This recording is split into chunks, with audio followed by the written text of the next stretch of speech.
வணக்கம். இன்றைக்கி முருங்கைக்காயை வச்சு ஊறுகாய் எப்படி செய்கிறதுன்னு பார்க்கலாம். ரொம்ப சிம்பிளான ப்ராசஸ் தான். ஃபஸ்ட்டு பவுடர் அரைக்க 1 டீஸ்பூன் கடுகு, 1 டீஸ்பூன் வெந்தயமை ட்ரை ரோஸ்ட் பண்ணிக்கலாம்.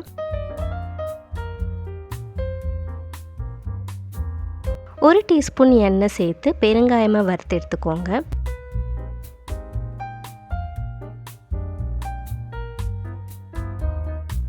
எட்டு காஞ்ச மிளகாயை வறுத்துக்கலாம். உங்கள் காரத்துக்கு ஏற்ப கவுண்ட்டை அட்ஜஸ்ட் பண்ணிக்கோங்க.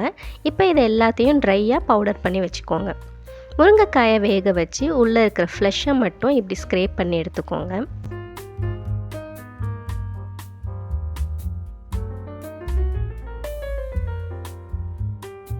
லைட்டாக மத்த வச்சு மசிச்சு விடுங்க. ரொம்ப பியூரி மாதிரி மசிச்சிட வேண்டாம். கடாயில் நல்லெண்ணெய் 2 டேபிள் ஸ்பூன் சேர்த்து கடுகு 1 டீஸ்பூன், 2 கொத்து கருவேப்பிலை சேர்த்து பொரிஞ்ச அப்புறம் அரைச்சி வச்ச பவுடர் ஆட் பண்ணிக்கோங்க. இந்த ரெசிபிக்கு நல்லெண்ணெய் தான் யூஸ் பண்ணுறேன். 1/4 டீஸ்பூன் அளவு மஞ்சத்தூள் சேர்த்து கலந்து விட்டு தேவையான அளவு உப்பு, மசிச்சு வச்ச முருங்கைக்காயோட ஃப்ளஷ் சேர்த்து எண்ணெய் பிரிஞ்சு வர வரைக்கும் குக் பண்ணுங்கள்.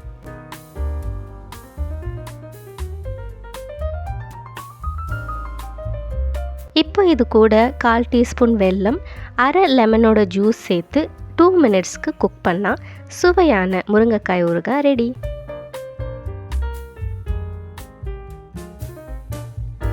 ஏர்டைட் கண்டெய்னரில் ஸ்டோர் பண்ணி யூஸ் பண்ணுங்கள். ட்ரை பண்ணி பார்த்துட்டு எப்படி இருந்துச்சுன்னு கண்டிப்பாக சொல்லுங்கள். பிடிச்சிருந்தா லைக் பண்ண மறந்துடாதீங்க.